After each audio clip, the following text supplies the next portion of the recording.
Quem construiu Itu, a cidade dos exageros? Nos livros estão nomes dos coronéis. Os coronéis transportaram café? E a aldeia Carijó, ferozmente destruída? Quem, sobre o sangue dos indígenas, construiu Alto Iguaçu? Em que casas moravam os operários da São Pedro? No dia em que ficou pronta a estação ferroviária, para onde foram os ferreiros? Esta Roma brasileira está cheia de igrejas do triunfo. Quem as ergueu? Sobre quem triunfaram os republicanos? O tão importante berço da República só tinha palácios para os seus habitantes? Até no legendário Terepitingui, na noite em que abriu, ouviam-se os doentes gritando por sua liberdade. O bandeirante Fernandes a posse da terra conquistou. Sozinho? O imigrante venceu o Atlântico. Nem sequer se fala dos grilhões que nas lavouras ainda estavam? Quando a Grande Depressão se instalou, o barão foi o único que chorou? Prudente de Moraes ganhou a Guerra de Canudos. Quem a perdeu? Em cada página, uma vitória. Quem cozinhava nos festins? Em cada década, um grande homem. Quem pagava as despesas? Tantas histórias. Quantas perguntas.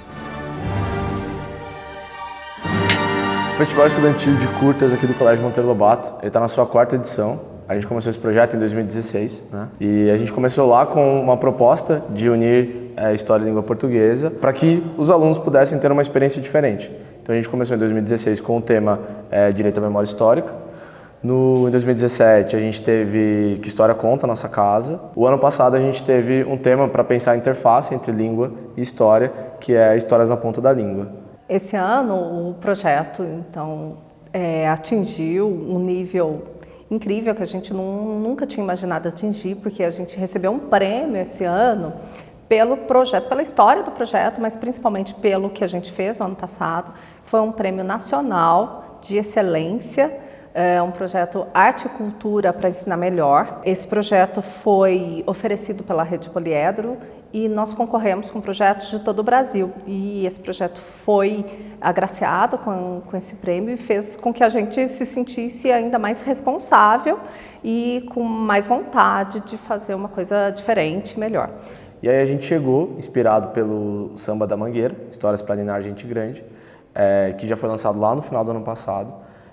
A gente viu o desfile da Mangueira, então a gente ficou impactado com a proposta deles, que é justamente de ouvir histórias e contar histórias que não são conhecidas. E pensando dentro da história oficial de Itu, né, que é trabalhar a localidade, trabalhar a nossa cidade, a gente identifica como Itu tem personagens e histórias de um mesmo grupo.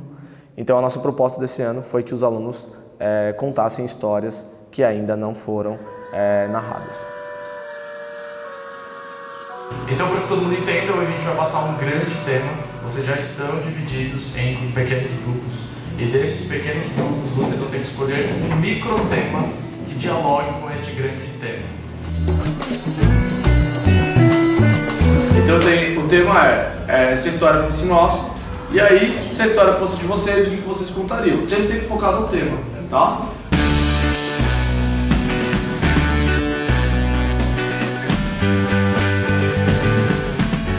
Uma história que marcou muito o nosso grupo foi quando a gente foi, na época, gravar com os coletores de lixo e na hora de assinar o termo, teve que ser a diretora de marketing para assinar. É que a gente não vê o analfabetismo na prática, né? A gente só discute ele. Ele não faz parte do nosso dia a dia.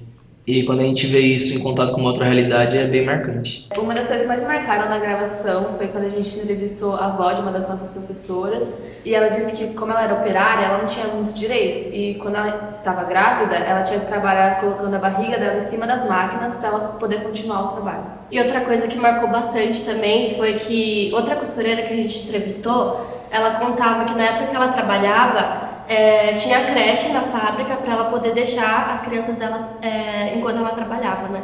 E esse ano a gente buscou dar continuidade ao tema do ano passado e continuar colocando em pauta, em foco, mulheres que são apagadas da história oficial, tanto de Itu quanto do Brasil, do mundo, enfim. O ápice, assim, o momento que mais emocionou a gente como grupo foi quando a Célia, a professora Célia Trettel, tocou uma seresta no violão pra gente, só o instrumental, e ela abrir aquele violão, pegar ele daquela forma, tratar aquele instrumento daquele jeito, foi algo que realmente mexeu muito com a gente, tipo, de emocionar mesmo. Eu achei lindo, achei desafiador, achei que ela ocupou muito bem o espaço. Isso mexeu muito bem, tipo, muito com a gente. Teve um dia na praça que, quando a gente foi gravar, a primeira vez eu acho, que a gente foi entrevistar a Palmirinha, que é a Palmira do Churros, que tá no curta, a senhorinha da pipoca. A gente fez a entrevista, só que ela ficou muito ruim. Porque teve várias tretas lá, né? Porque uma pessoa, né, encerrou a entrevista antes do combinado. Aí, o resto do dia, acabou pra gente. A gente ficou muito... Pode falar. É que tava um dia muito quente, entendeu? Aí eu... Não, esse foi o problema. Tava muito quente, tava estressada já. E aí a entrevista não tava dando, porque tava a Palmirinha e tinha uma senhora que não ouvia direito. Aí a Palmirinha falava com a senhora, aí tinha outra pessoa falando no fundo, aí eu fiquei estressada e encerrei a entrevista no meio. E eles ficaram bravos comigo. Aí tinha o barulho do carro junto, aí foi quando a gente percebeu que não ia dar pra gravar. E eu já tinha falado que não ia dar. E que a gente ia precisar de um dia inteiro pra gravar. Então, tipo, chegar de manhã e ficar até a tarde pra gravar. Porque não faria sentido ficar só um pouquinho lá. Eu acho que algo que marcou bastante o nosso grupo foi a questão do esquecimento a partir dos objetos da escravidão, onde todos os lugares que a gente procurava não havia nada, e sim objetos da burguesia, dos donos das fazendas e nada da escravidão. Parece que eles esqueceram que existiam os escravos. Outra coisa interessante foi a questão das pessoas que moravam não reconhecer que foram os escravos que construíram a fazenda, foram eles que trabalhavam, foram eles que construíram tudo o que hoje existe no local. Um local que não tinha, né, as coisas de escravos que a gente foi pesquisar durante a criação do documentário, são os museus e os antiquários da cidade, que a gente achou que ia ter o material, mas na verdade não tinha nada. E além de não ter nada, eles eram tratados a gente com grosseria, e qualquer pergunta que a gente fazia, eles faziam tipo uma cara de o que você tá querendo saber deles ou disso, não de tipo da burguesia.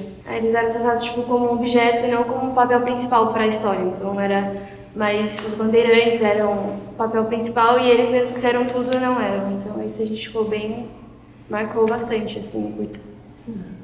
Então, uma coisa que marcou bastante a gente foi o fato de que, por mais que você tenha uma vida super sucedida, no fim das contas você vai acabar morrendo. É inevitável isso. E é muito triste perceber que você vai acabar sozinho. E uma coisa que isso marcou bastante no nosso curto, e a gente queria tentar passar uma ideia diferente disso, de tentar valorizar o idoso e fazer com que ele não seja só mais um fim, sabe? Que a gente crie uma história nova para ele, sabe? Bom, eu acredito que o que mais marcou a gente no curta foi quando o vídeo foi postado e aí nós mandamos para as mulheres que participaram do trabalho e elas mandaram várias mensagens dizendo que elas se sentiram muito felizes. Uma delas até mandou um áudio chorando e falou que a mãe dela foi eternizada naquele curta, sabe? Eu acho que receber o vídeo da Fátima foi o momento mais feliz de todo o curta, porque sempre foi nosso objetivo, essas mulheres sempre foram o foco do nosso curta, foi representar elas no nosso curta-metragem. O que mais marcou foi a gente poder ter tido a experiência de visitar o colégio de patrocínio, porque é uma coisa que a gente não procura saber. E a gente entrevistou uma irmã que estudou lá e foi muito emocionante, ela contando as histórias e mostrando o colégio. Então, o que mais me marcou na produção do curta foi visitar um espaço diferente do que eu vivo, da minha vivência, que era um colégio que é agora, mas antigamente era um internato feminino. O que mais achei legal foi a parte do nosso curta que a gente compara como era antigamente, como está atualmente, ver que não teve muitas mudanças e que o local continua mais ou menos a mesma coisa. A parte que mais marcou pra gente o curta foi depois que a gente acabou de fazer ele, a escola acabou por não publicar ele. E então a gente descobriu que ele estava em um processo de liberação pelo hospital para ser publicado. Então com isso a gente pode chegar à conclusão de que isso realmente é uma história que precisa ser contada, porque se não fosse pelo nosso curta, provavelmente o que acontece lá dentro não ia se espalhar pro mundo inteiro. O legal do nosso curta é que certas pessoas como o Marcelo, elas gostaram muito de compartilhar a história delas e da família delas e como foi a imigração japonesa para elas. E isso a gente aprendeu muito com essas experiências. E ainda mais a gente percebeu o quanto a influência japonesa está presente na nossa sociedade, nos nossos gostos, até mesmo na nossa personalidade e no nosso dia a dia. A gente se divertiu bastante gravando curta, foi uma experiência bem legal, é a primeira vez que a gente está fazendo curta, todo mundo participou, todo mundo compartilhou e acho que a gente aprendeu bastante com essa experiência. Eu acho que uma das histórias que mais marcou a gente foi quando a gente foi gravar as últimas entrevistas com o pessoal da UNEI e aí depois que a gente acabou tudo, a gente acabou tomando café da tarde com eles e aí a gente passou um tempo e foi muito produtivo. E foi uma experiência muito boa, porque todas as pessoas da UNEI perguntaram como que foi a experiência pra gente e foi muito legal, foi um bate-papo assim muito aberto, foi muito bom. E depois disso, a nossa conclusão foi que a gente quer que todos saibam disso e o quão bom é saber de coisas novas que a gente não está acostumado. O conhecimento que a gente teve para nós mesmos foi uma coisa muito boa, que a gente não conseguiu colocar tudo no curta, mas foi incrível. Quando a gente foi entrevistar o prefeito, ele ofereceu pra gente conhecer a convenção, só que não tinha como a gente ir pra lá. E aí ele ofereceu o carro dele pra gente ir pra lá. E foi muito legal, porque o convenção não é um lugar que você pode entrar agora e é muito legal lá dentro. A gente pôde ver como é lá dentro e as diferentes histórias que aconteceram lá. E ele mostrou pra gente o que era antes e o que é agora e foi uma experiência inesquecível. Acho que a principal história que a gente tem para contar é de quando a gente estava ainda fazendo um caderno de pesquisa. A gente estava buscando material, fonte para trabalhar. E era um trabalho muito difícil, porque não tem muitas coisas escritas, muitas produções sobre a festa em Itu, sobre a festa de Nossa Senhora em Itu. E a gente estava tentando falar na igreja e a gente não conseguia, porque o número que a gente tinha estava errado. E daí a gente encontrou um número, né? A gente colocou no Maps pra ver quanto tempo dava pra gente ir até lá, um dia que a gente se encontrou. E aí eu achei um número e pensei, vou ligar aqui só de troco. Daí eles atenderam a gente na hora, assim, e a gente comentou sobre o trabalho e falaram pra gente ir lá no mesmo dia pra conversar com eles. E a gente tava até com medo da recepção que a gente ia ter, porque o nosso tema podia tocar em alguns pontos sensíveis. E daí mas a gente foi super bem recebido e foi um choque até pra gente. Bom, eu acho que o mais legal desse projeto foi o desafio mesmo, porque o nosso grupo é composto por pessoas que não têm muita facilidade na escrita. Então a gente se desafiou bastante, conseguiu concluir um caderno de pesquisa muito legal e também descobriu muitas coisas sobre Itu que a gente não sabia, arquitetura, comida, até que a gente entrevistou a diretora da Escola Vagalumes também. E foi muito boa a entrevista, a gente saiu muito feliz e satisfeito porque a gente foi meio que uma aula com debate, assim, conversa e foi simplesmente incrível. Sou eu, viu?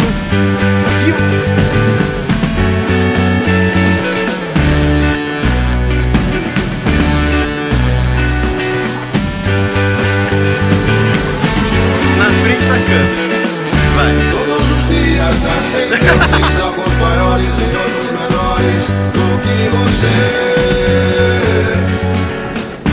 Todos os dias nascem deuses, alguns maiores e outros menores do que você.